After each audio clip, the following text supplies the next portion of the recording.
요한복음 9장 1절에서 12절 말씀입니다. 요한복음 9장 1절에서 12절 말씀 제가 읽습니다. 예수께서 길 가실 때에 날때부터 소경된 사람을 보신지라. 제자들이 물어 가로되 라비여, 이 사람이 소경으로 난 것이 네 죄로 인함이오니까 자기 오니까 그 부모 오니까. 예수께서 대답하시되 이 사람이나 그 부모가 죄를 범한 것이 아니라 그에게서 하나님의 하시는 일을 나타내고자 하심이니라. 때가 아직 낮음에 나를 보내신 이의 일을 우리가 하여야 하리라. 밤이 오리니 그때에는 아무도 일할 수 없느니라. 내가 세상에 있는 동안에는 세상의 빛이로라. 이 말씀을 하시고 땅에 침을 뱉어 진흙을 이겨 그의 눈에 바르시고 이르시되 실로암 못에 가서 씻으라 하시니, 실로암은 번역하면 보냄을 받았다는 뜻이라. 이에 가서 씻고 밝은 눈으로 왔더라. 이웃 사람들과 및 전에 저가 거리 있는 것을 보았던 사람들이 가로되 이는 앉아서 구걸하던 자가 아니냐, 혹은 그 사람이라 하며 혹은 아니라 그와 비슷하다 하거늘 제 말은 내가 그러라 하니, 너희가 묻되 그러면 내 눈이 어떻게 떠졌느냐. 대답하되 예수라 하는 그 사람이 진흙을 이겨 내 눈에 바르고 나더러 실로암에 가서 씻으라 하기에 가서 씻었더니 보게 되었노라. 저희가 가로되 그가 어디 있느냐 가로되 알지 못하노라 하니라. 아멘. 오늘 저는 본 말씀을 가지고 하나님의 일하심을 기대하라 라는 제목으로 함께 은혜를 나누고자 합니다. 오늘 본문에 나면서부터 눈먼 사람이 등장을 합니다. 가끔 이렇게 말할 때가 있습니다. 눈에 잘 보이던 사람이 큰 사고나 병으로 중도 실명하게 될 경우, 처음부터 눈이 안 보이던 사람보다 더 괴롭고 힘들다고 그렇게 말합니다. 물론 적응하는데, 보다가 안 보이니까 적응하는데 무척 힘들고 어려운 것은 사실입니다. 그러나 그 사람 그래도 실명되기 전까지는 밝은 태양 아래서 밝은 빛의 세계를 보았던 귀한 시간들이 있었습니다. 이것이 더 중요합니다. 아예 빛이 뭔지도 모르고 태어날 때부터 캄캄한 암흑색에서 태어난 사람은 선천적으로 눈이 먼 사람보다는 조금 낫지 않을까 생각합니다. 다른 복음서에도 예수님이 소경을 고친 기적의 사건이 나옵니다. 그러나 오늘 본문처럼 나면서부터 앞을 못 본 눈이 먼 사람을 고친 것은 요한복음에 유일합니다. 물론 요한이 다른 복음서 저자들이 기록해 놓은 것이 다는 아니기 때문에 기록상 볼 때 요한복음에 딱 한 번, 나면서부터 눈이 먼 사람을 고친 기적은 요한복음에 한 번, 기록적으로 한 번 나와 있습니다. 이건 뭔 의미하느냐? 인생의 가장 절박하고 절망적인 상황을 여기 담고 있습니다. 그러게 아무리 생각해도 세상에 제일 측은하고 가련한 사람이 날 때부터 빛이 뭔지도 모르고 태어난 사람이 아닌가 싶습니다. 누구도 이 사람보다 불행하지는 않을 것입니다. 적어도 빛이 주는 광명의 시간을 박탈당했다는 점에서 볼 땐 말입니다. 그럼 오늘 본문을 통해 이런 결론을 내릴 수가 있습니다. 이 사람의 문제가 해결이 된다면 다른 사람의 문제도 당연히 해결된다는 걸 전제하고 있습니다. 이 사람의 문제에 의미를 부여할 수 있다고 하면 다른 사람의 문제에도 우리는 의미를 부여할 수가 있습니다. 인생을 살면서 보고 듣고 경험하게 되는 모든 불행한 일들을 바라보는 새로운 관점을 오늘 본문이 우리에게 제공해 주기 때문입니다. 고로 우리는 함부로 이렇게 말해서는 결코 안 됩니다. 어떤 경우에도 나는 무가치한 사람이다. 내 삶에 도무지 의미가 없다. 소망이 없다. 끝이다. 나는 안 돼. 너도 안 돼. 누구누구는 안 돼. 뭐 사람의 한계로는 그거밖에 안 되니까 불쑥불쑥 감정성의 표현이 있겠지만 그게 진심을 담아서 그 사람을 영 정죄해서는 안 된다는 말입니다. 나면서부터 소경이 된 이 사람만큼 절망적이고 소망 없는 사람이 이 세상에 어디 있겠습니까? 인생을 살면서 극한의 어려움과 고난의 사건을 만날 때마다 우리는 오늘 본문의 이 나면서부터 소경된 사람의 상황을 생각해 보면 우리는 그러면 살 용기가 생깁니다. 그 사람도 살았는데, 그 사람도 주님이 터치하셨다는데 내 문제랴, 이런 자신감과 위로와 격려를 받을 수 있기 때문입니다. 그러면 다시 일어날 수가 있습니다. 그러면서 이제 다시 하자, 용기를 얻을 수가 있습니다. 이런 점에서 오늘 본문에 등장하는 사람, 세상의 관점에서는 버려진 사람이에요. 그러나 하나님의 관점에서는 특별하게 선택된 사람입니다. 그의 불행, 정말 누구도 그 불행에 동참하거나 그 불행을 나누고 싶은 사람 아무도 없습니다. 그러나 그 불행, 하나님의 특별한 선택이 개입되어 있다는 사실입니다. 참 역설적이죠. 이에 대해 오늘 본문 3절 뒷부분 이렇게 분명하게 설명해 줍니다. 이게 왜 하나님의 선택인가? 이 사람 불행이 어떻게 하나님이 어레인지한 그런 불행인가? 현대인의 성경 읽어드립니다. 이런 일이 나게 된 것은 이 사람에게서 하나님의 일이 나타나기 위해서다.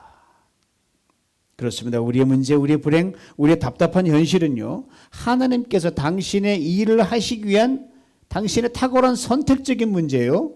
선택적인 현실이라는 겁니다. 오직 우리가 할 일은 무엇이냐?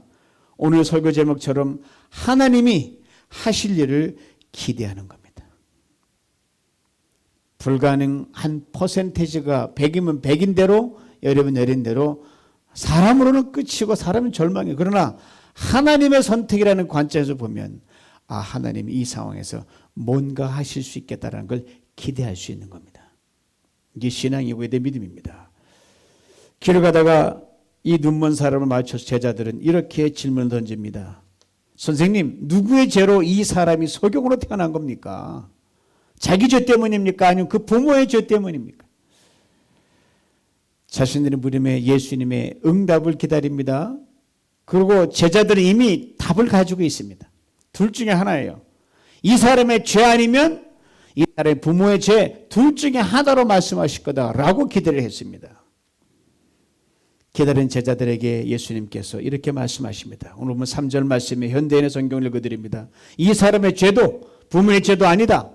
이런 일이 일어나게 된 것은 이 사람에게서 하나님의 일이 나타나기 위해서이다.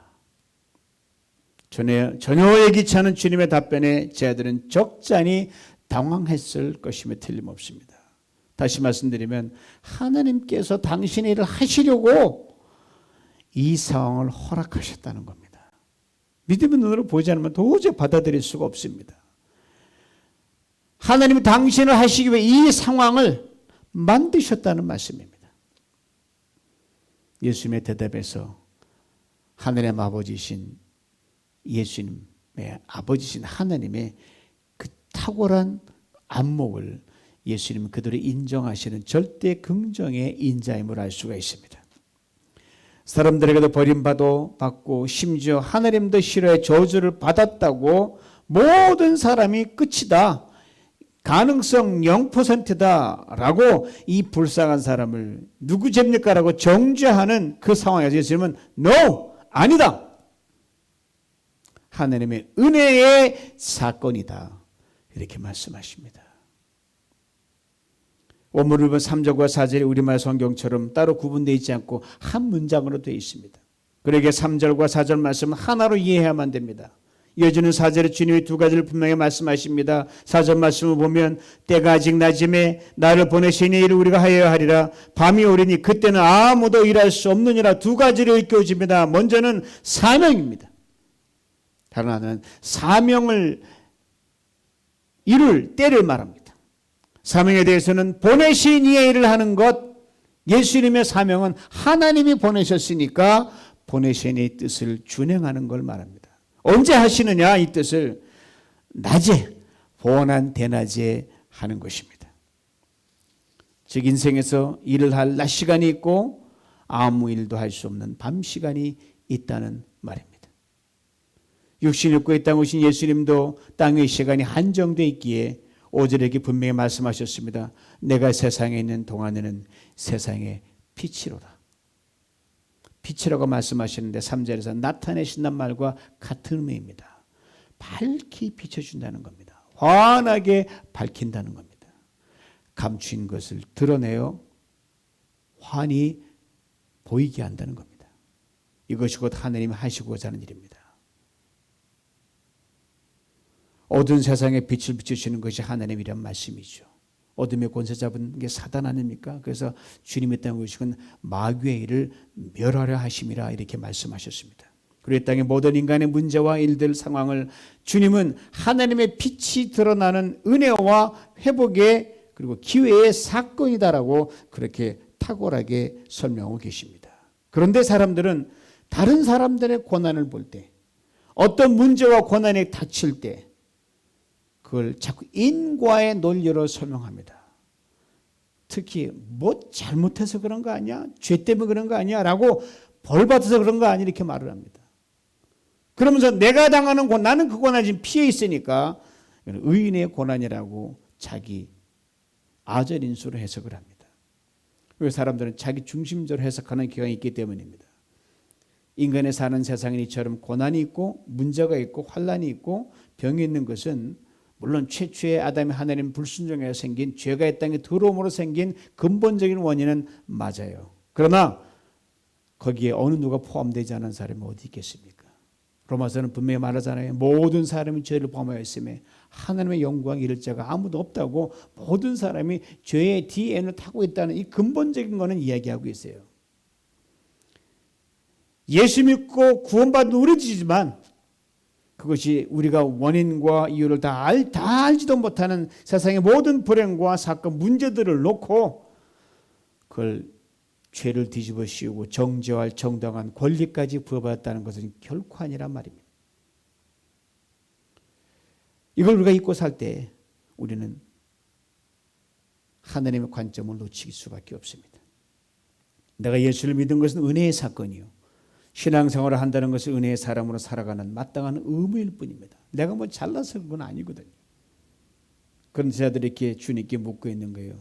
누구 죄 때문입니까? 아시는 시각장애는 청력이 아주 뛰어납니다. 아주 기가 박습니다. 그렇게 제자들의 말을 분명히 저는 들었을 거라고 생각해요.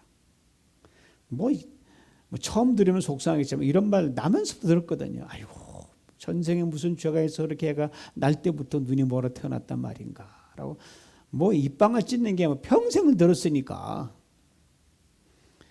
이제 이렇게 났죠. 견딜 수가 있었어요. 종교인인 바리새인과 신앙인의 은혜의 사람과의 경계는 우리가 정말 겸손하지 않으면 언제든지 넘나들 수 있는 그만큼 턱이 낮습니다. 우리 지금 이 사람의 죄 때문이든 부모의 죄 때문이든 개의치 않으셨습니다. 어떻게 생긴 불행에도 문제 삼지 않으셨습니다. 사람이 이렇다 저렇다라고 판단할 사건으로 보지도 않으셨습니다. 오직 하나님이 일할 사건으로만 우리 주님은 보신 겁니다. 인간이 만든 불행이 아니라 하나님의 손길에 나타나는 사건으로 보셨다는 겁니다. 심판과 정죄의 사건이 아니라 구원과 회복의 사건으로 보셨습니다. 끝난 사건이 아니라 다시 시작하는 가능성과 기회의 사건으로 보셨습니다. 인간의 절망과 한계 상황에서 모든 것이 멈추었지만 이미 하나님의 역사는 시작되어 있었고 오늘 그 결과를 이제 보게 될 것이라고 주님은 말씀하셨습니다. 실패가 아닙니다. 끝장이 아닙니다. 다시 눈뜨는 광명의 사건이요. 다시 세월 받는 회복의 사건이며 다시 돌이키는 변화의 사건입니다. 오늘 본문에서 우리가 또 놓치지 말아야 할 것이 있습니다. 주님은 오늘 사건을 통해 원인을 왜 이렇게 됐냐 원인을 과거에서 찾지 않으셨다는 거예요. 본인의 죄냐 부모의 죄냐 모두 과거 아닙니까? 이미 다시는 돌릴 수 없는 이미 그 시간이 지났잖아요. 근데 사람들은 과거에서 원인을 찾고 있습니다. 그리고 오늘 이 사람이 소경이 되었다고 이렇게 인과응보식으로 생각을 합니다. 그리고 그걸 굴레 씌워서 계속해서 그 사람들을 따라다닙니다. 그래서 주님은 과거가 아니라 미래에 있는 것이라고 관점을 완전히 바꿔 놓으십니다. 하나님이 하시는 일을 나타내고자 하심이라. 이제 보라, 이 사람이 어떤 사람으로 바뀌는지 보라고 주님이 말씀하고 계시는 겁니다. 예수님께서는 이 사건을 새로운 창조적 기회로 삼으셨습니다. 창세기 안에 천지를 창조하실 때 온 세상이 깜깜했거든요. 그때 제1성으로 하나님 말씀하셨잖아요. 빛이 있으라 하니까 온 세상이, 온 우주가 밝아졌습니다. 여러분, 천국과 지옥 어떤 곳인지 아십니까? 저도 잘 몰라요. 성경이 별로 밝힌 적이 없기 때문에. 다만 많은 거 생각하기 전에 하나는 분명한 것 같아요. 천국은 환하고 지옥은 깜깜한 겁니다. 빛이 없는 겁니다. 이런 점에서 오늘 이 성경에 눈을 띄게 된 사건은요, 마태, 마가, 누가, 요한 사복음서 가운데서 유일한 사건, 한 번밖에 기록되지 않은 사건이기에 제2의 천지창조의 사건이라고 할 수 있습니다. 여기서 우리는 매우 중요한 한 가지를 깨닫게 됩니다. 인간의 고난, 인간의 절망, 인간의 포기, 인간의 끝은 언제나 하나님께서 제2, 제3의 천지창조를 이루기 위한 또 다른 디딤돌이라고 하는 사실입니다. 지금 내가 지난 과거에 어떤 실수와 잘못을 저질렀다. 죄를 많이 졌다. 그 연이 여전히 나를 guilty feeling을 느끼게 하고, 과거를 돌아보면 내가 말이지 그때 이런 거 하지 말아서 하고 후회감이 들고, 그 양력이 여전히 우리를 사로잡는다 할지라도 여러분, 오늘 아니 내일 아니 미래 어느 순간에 말입니다, 하나님께서 여러분 제 인생에 큰 구원과 큰 회복과 큰 변화의 사건으로 반드시 받고 주실 것입니다. 천국이 바로 그거 아닙니까? 천국은 모든 게 다 뒤집어지는 거예요. 우리 모든 불완전한 것이 완전하게 되는 거예요. 그런 모든 것을 새로운 기회로 볼 수 있는 믿음의 눈이 필요합니다. 무슨 일이 뜻대로 잘 되지 않을 때, 그래서 혹 절망감을 느끼게 될 때 다 있잖아요. 이때 우리는 신학의 눈으로 바라보면서 하나님께서 이것을 제2의 천지창조의 새로운 역사의 시간이 되게 하시려는구나 라고 하는 믿음의 안목을 가져야 할 것입니다. 우리가 지난해 팬데믹도 여러분 많은 이유와 원인과 난리가 나잖아요. 저는 이렇게 생각합니다. 이 팬데믹 하나님 온 세상과 미국과 한국과 지구촌 곳곳과 그 땅에 있는 모든 교회들과 사람들을 다시 한번 쫙 바꾸는 제2의 천지창조의 시간으로 어둠이 짙게 깔려, 어둠이 짙게 깔릴수록 하나님의 역사는 더 짙게 나기 때문에 그렇게 봅니다. 우리가 즐겨 부르는 찬양도 이런 걸 노래하고 있잖아요. 날이 저물어 갈 때, 저물어 가면 끝이잖아요. 빈들에서 걸을 때, 텅텅 빈들에 뭐 먹을 게 있습니까? 날이 저물어 갈 때, 빈들에서 걸을 때, 그때가 하나님의 때. 내 힘으로 안 될 때, 빈손으로 걸을 때, 그때가 하나님의 때. 주가 일하시네, 주가 일하시네.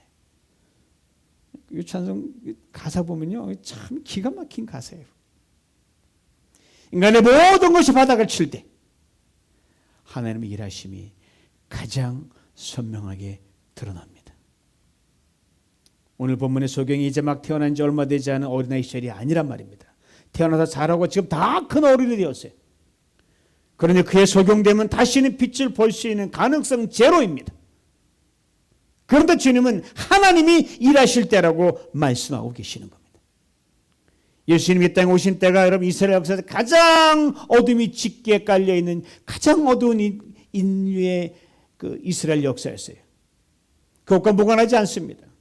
오늘 소경이 바로 이 절대 절망, 가능성 제로인 상태에서 예수를 만났습니다. 말씀을 들었습니다. 그리고 순종으로 반응했습니다. 그리고 이 그 인생의 새로운 길이 열렸습니다. 여러분 이 소경이 눈을 뜨게 가만히 보면 소경이 뭘 한 거 거기 나오나요? 한 일 별로 없어요, 여러분. 평상시처럼 구걸을 하고 있었거든요. 평생 늘 자기가 어디 가면은 동양이 많이 있고 다 알고 있었거든요. 요 코너에 가면 좀 어제보단 더 들어 다 알고 있었거든요. 평생 빌어먹고 살았으니까. 그래서 평상시에는 오가는 사람들에게 던진 동전 몇 푼을 자기 전대에 하나씩 하나 담고 있는 중이었어요. 그런 중에 그 사람의 일상이죠. 늘 하던 거니까. 거기서 주님을 만난 겁니다. 우리가 하나님의 기적을 경험하고 하나님의 역사를 보기 위해 뭐 거창한 것을 말하라고 행하고 이렇게 하려고 하는데 천만의 말씀, 뭐 이루려면 뭘 이룰 수 있겠어요? 지금 팬데믹으로 모든 게 멈춰 있으니까 자꾸 뭘 하려고 하는데 여러분 아무 소용없어요. 여러분 잠잠히 있는 게 제일 나은 거예요. 주부는 주부의 일을, 종업원은 종업원의 일을, 시온은 시의 일을 그저 하는 겁니다. 그러는 가운데 하나님께서 이런저런 계기를 우리를 만나 주십니다. 팬데믹 상황에 성도님들 중에 이렇게 고백하는 걸 자주 들어요. 저는 들을 때 요즘에 더 많이 듣는 것 같아요. 아, 목사는 예배를 더 많이 드려요.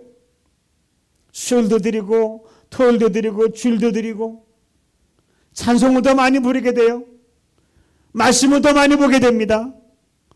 기도를 더 많이 하게 돼요. 그 job 잘 하시는 겁니다.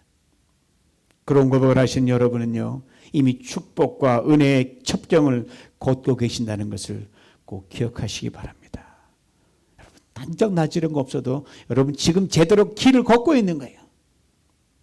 하나님께서 어찌 여러분을 기가 막히게 만나주지 않겠습니까? 벌써 오늘 본문의 소경도 자신이 늘 있던 곳에 뭐 영광을 내면 봉사한 것도 아니에요. 동냥한 건데 주님이 찾아오신 거예요. 그리고 지나가신 겁니다. 그리고 말씀하신 겁니다. 내가 세상에 있는 동안에 세상의 빛이다. 그러고 나서 이 소경을 고치시나요? 방법이 독특합니다. 땅에 침을 뱉어서 흙을 이겨 그의 눈에 바르셨습니다. 1년의 동작을 통해 소경으로 하여금 주님 뭘 하는지 듣게 하셨습니다. 귀는 밝거든요. 귀에 들리는 소리 듣고 소경은 이 눈먼 사람 뭘 하는 대충 감을 잡을 수 있거든요. 진흙을 이겨 눈에 넣으심으로 소경의 믿음을 도와주기 위해서 하나님의 터치를 느끼게 하셨습니다. 여러분 창세기 2장에 보면 하나님께서 흙으로 아담을 빚는 장면이 나옵니다. 아담을 빚는 창조주 하나님의 손길이 한 인간을 만들면서 코를 빚으시고 얼굴을 빚으시고 온 장기를 보내면서 그 터치를 느끼게 하시는 거예요. 침을 뱉으신 건 또한 당시 사람들의 관습을 쫓은 것으로 보입니다. 당시 높은 사람은 유명한 사람이요. 다른 사람 침보다 지체가 높은 사람의 침은 더 탁월한 어떤 치료 효과가 있다고 사람들은 이렇게 미신적으로 믿고 있었습니다. 하여튼 주님은 아주 구체적으로 사람의 관습을 따라 뭐 새로운 거라면 이 사람은 못 알아듣잖아요. 못 깨닫잖아요. 다 일일이 주님 말씀하십니다. 그리고 나서 실로암 못에 가서 씻어라. 이 소경된 사람 주님의 말씀대로 실로암 못으로 갔습니다. 저는 대목에서 한 가지 궁금한 것이 늘 있어요. 이 사람이 실로암까지 가면서 무슨 생각을 하고 갔을까? 여전히 눈은 안 떠졌거든요. 눈이 떴다 그러면 확 놀랄 텐데 그냥 온 얼굴에 진흙투성이에요. 침이 덕지덕지 묻은 상태에서 실로암에 가라니까 가는데 무슨 생각을 했을까? 또 가면서 많은 사람들이 봤을 거 아니에요. 저 자식 오늘따라 왜 눈에다가 진흙을 이가 다니는가라고 흉도 봤을 거 아니겠습니까? 수많은 생각이 머리를 쳤을 것이에요. 그 많은 생각 중에 이 사람의 생각을 떠나지 않는 하나의 생각이 있었어요. 눈을 뜨게 하시는 일은 오직 하나님만이 하실 수가 있다. 그의 생각은 확신으로 굳어졌습니다. 실로암으로 가라는 예수님의 말씀을 분명히 믿게 됐습니다. 이렇게 말할 수 있는 사람, 생전에 한 번도 듣지 못한 이 말, 이건 하나님이 아마 내가 옛날에 들었던 그 말씀이 맞는 것 같다. 자기 눈에 진흙을 이겨놓고 침을 묻혀 바르고 실로암으로 가라고 하신 분이 이건 하늘이 보낸 메시아가 아니면 아닐 것이다 라고 하는 그 생각이 어렴풋이나마 꽉 차를 잡고 있었습니다. 그는 주님을 직접 만났지만 오늘 우리가 주님을 만나는 길은 하나님의 말씀을 통해서 우리는 만나게 됩니다. 그리고 말씀을 들려주시는 인생의 다양한 사건과 문제를 통해서 우리는 주님을 만납니다. 그때 우리의 반응은 다 할 수는 없지만 그래, 나를 향한 말씀과 굳게 딱 마음에 쫙 찜을 해놓으면 동일한 창조 역사가 우리의 삶에도 나타날 줄 믿습니다. 신랑 모세 같은 이소경 밝은 눈으로 돌아왔습니다. 이 눈 뜨고 새로운 사람이 돌아오는데 사람들이 그를 보고 막 이상히 쳐다보는 거예요. 아니 저거 얼마 전까지도 앉아서 구걸했던 사람 아니야? 그 사람 맞는데 아니야, 딴 사람이지.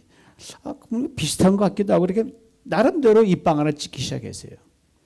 그만큼 눈을 뜨고 온 이 눈먼 사람의 그 상태가 전과는 확연히 다른 걸 알 수가 있습니다. 그때 이 눈뜬 사람이 뭐라고 해? 심플하게 It's me. 나요, 나 맞아요. 그 사람 맞아요. 이렇게 It's me. 자신들 앞에서 이렇게 놀랍게 새로운 사람으로 이제 빌어먹던 사람이 이제 빌어먹장에 뜨고 눈먼 사람이 눈 뜨게 됐으면 그 얼마나 축하할 일이에요. 잔치를 벌어줘도 시원치 않을 텐데 오늘 본문 끝을 시작으로 요한복음 9장 끝나는 41절까지 이 사람들이 끊임없는 질문 공세로 이 사람도 괴롭히고 이 사람 부모도 괴롭히기 시작합니다. 먼저 10절에서 그 오래된 이웃들이 이렇게 묻습니다. 내 눈이 어떻게 떠졌느냐? 대답합니다. 예수라는 그 사람이 진흙을 이겨 내 눈에 바르고 나더러 실로암에 가서 씻으라 가서 씻었더니 보게 됐다. 다시 묻습니다. 어디냐 그 사람이? 알지 못하노라. 이 와서 본 주님 가버리고 안 계시니까요. 그리고 이 사람들이 이 사람을 데리고 바리새인들에게 들어갑니다. 데려갔더니 바리새인들 너 눈 떴구나 참 당연하다고 축하해야 되는데 한술 더 뜹니다. 이 엄청난 기적의 사건의 주인공을 보고 그가 친히 증거하는 말을 들으면서도 도무지 믿질 않습니다. 속이는 사람 물론 부모까지 들먹이면서 질문 공세를 퍼붓습니다. 결국 소경되었다가 눈을 뜬 사람에 대해서도 이렇게 어떻게 했는지 오늘 본문이 들어있는 9장 3세 이렇게 증거합니다. 저가 대답하여 가로되 내가 온전히 죄 가운데서 나서 우리를 가르치려고 하느냐 하고 이에 쫓아내어 보내니라. 눈은 떴지만 너는 여전히 죄인이다. 수준이 다르다 하고 나가라고 쫓아버리는 거예요. 건강한 사람으로 공동체로 돌아온 한 가정은 환영은커녕 배척해버립니다. 이 참담한 소식을 예수님이 들으시고 그를 다시 한번 만나주십니다. 쫓겨난 이 사람이 주님을 찾아갔는지 주님이 찾아오셨는지 오늘 보면 알 길이 없지만 주님이 이렇게 물으십니다. 내가 인자를 믿느냐? 예수님 얼굴을 한 번도 본 적이 없는 그였습니다. 일전에 침을 뱉어가며 눈에 진흙을 넣으실 때 가서 씻으라고 하는 그 주님의 목소리를 기억해 둔 것 그 하나밖에 없습니다. 주여 누구십니까? 내가 믿고자 합니다. 주님 말씀하십니다. 내가 지금 그를 보고 있고 지금 너와 말하는 자가 바로 그다. 눈이 멀었을 때 귀가 밝아서 목소리에 그 사람하고 말씀하시는 주님의 그 목소리랑 다 일치되는 것을 파악을 합니다. 단번에 알 수 있었습니다. 그리고 이렇게 고백합니다. 주여 내가 믿나이다 하고 절하는지라라고 성경 기록하고 있습니다. 얼마나 정직하고 확실한 고백입니까? 그리고 오늘 본문의 사건의 마지막 41절에 주님께서 이렇게 탄식조로 말씀하십니다. 너희가 소경되었다면 죄가 없으려니와 본다고 하니 너희 죄가 그저 있느니라. 아주 정콕을 찌르는 예리한 말씀입니다. 눈을 뜨고 하나님이 지으신 세상을 봅니다. 그 많은 말씀을 매일 읽고 듣고 심지어 외우고 가르칩니다. 게다가 인자로 오신 예수 그리스도를 통해 참으로 그 하나님이요 메시아를 깨닫게 해서 엄청난 기적의 사건도 접하고 듣고 실제로 봅니다. 그러다 불구하고 깨닫지 못하는 이 불신앙 가운데 그대로 머물면서 자신을 다 보고 다 안다고 하니 너희들이야말로 눈은 떴지만 너희들이 눈먼 사람을 이렇게 말씀하시는 거예요. 차라리 눈이 멀어서 안 보인다면 그거는 정직한 거다 이렇게 말씀하십니다. 그건 오히려 죄가 안 된다 하는 겁니다. 다시 보게 된 이 사람 아무것도 주님께 구하지 않았습니다. 아무것도 볼 수 없기에 오직 내게 필요한 하루 양식만 늘 구했던 터라 눈 떠도 그거로 족한 겁니다. 그러나 육신의 눈을 뜨고 모든 것을 볼 수 있는 바리새인들과 이웃 사람들은 저들이 보는 눈으로 자기만을 채우고 자기 영광을 구하는데 정신이 없었습니다. 전자는 영적으로 갈급한 사람이었고 후자는 육신적으로 갈급한 사람이었습니다. 전자는 죄인이요 저주받자라고 외면당한 사람이었고 후자는 자칭 의인이라고 하는 사람들이었습니다. 그러나 주님이 만나주신 것은 바로 눈먼 사람이었습니다. 주님께 믿음의 고백을 하고 겸손히 경배하고 그에게 영광을 돌린 사람도 눈먼 사람이었습니다. 실로암, 연못, 5개의 저수지입니다. 넓이 6m, 길이 9m, 비교적 어느 정도 규모가 있는 연못입니다. 예루살렘 성 바깥에 있는 연못입니다. 성 안에 위치한 물의 근원이 수로를 뚫어서 그곳까지 물을 보냈기 때문에 실로암이란 이름을 그래서 붙인 겁니다. 즉 물을 그곳으로 보냈다 이겁니다. 예루살렘 하나님의 성전이 있는 곳입니다. 하나님의 임재의 상징이지요. 하나님의 생명과 소망의 빛이 평생 빛을 보지 못하고 살았던 이 사람에게 보내진 것입니다. 그리고 그는 눈을 떴습니다. 저는 이 대목에서 욥의 마지막 고백을 떠올리지 않을 수가 없습니다. 욥기 42장 5절 말씀 들어보세요. 내가 주께 대하여 귀로 듣기만 하였더니 이제는 눈으로 주를 봅니다. 그 엄청난 고난 속에서 욥은 수많은 소리들을 들었습니다. 갈등했습니다. 의심했습니다. 이런저런 속상함도 털어놓았습니다. 그러나 하나님이 고난의 어둠을 뚫고 자신에게 은혜의 빗줄기를 다시 비추신다는 사실 하나는 꽉 붙들었습니다. 언젠간 이 고난의 뜰을 벗어날 것이다. 드디어 욥의 고난의 행진이 끝납니다. 그리고 하나님께서 캄캄한 고난의 어둠 속에서 하나님이 자신을 위해 쉬지 않고 일하셨음을 욥이 늦었지만 그때서야 비로소 깨닫게 됩니다. 눈이 확 열리는 겁니다. 그리고 고백합니다. 내가 주께 대하여 귀로 듣기만 하였사옵더니 이제는 눈으로 주를 뵙습니다.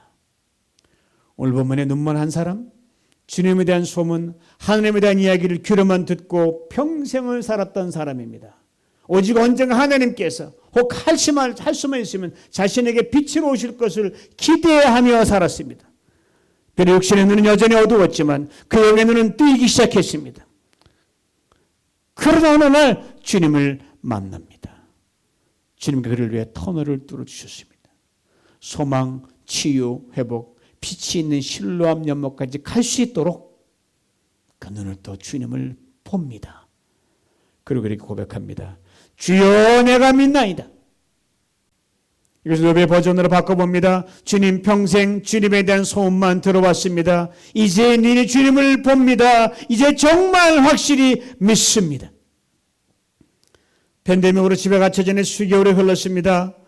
마치 예루살렘 성으로 들어오지 못하고 성 밖에서 길모퉁이 한 곳을 중심으로 평생을 갇혀 지낸 오늘 본문의 한 사람처럼 말입니다. 주님께 이 사람 찾아 만나주셨듯이 이전에 여러분 한 분 한 분을 찾아 만나줄 줄 믿습니다. 그리고 여러분이 있는 그곳이 실로암 연못이 되어 새롭게 눈을 뜨게 하실 줄 저는 믿습니다. 문제만 보았던 그 눈이 이제는 그 문제 속에서 일하시는 하나님을 보는 눈으로 떠지게 하실 줄 믿습니다. 고난만 바라봤던 눈이 이제는 그 고난 속에서 일하시는 하나님의 눈으로 보는 눈이 떠지게 할 줄 믿습니다.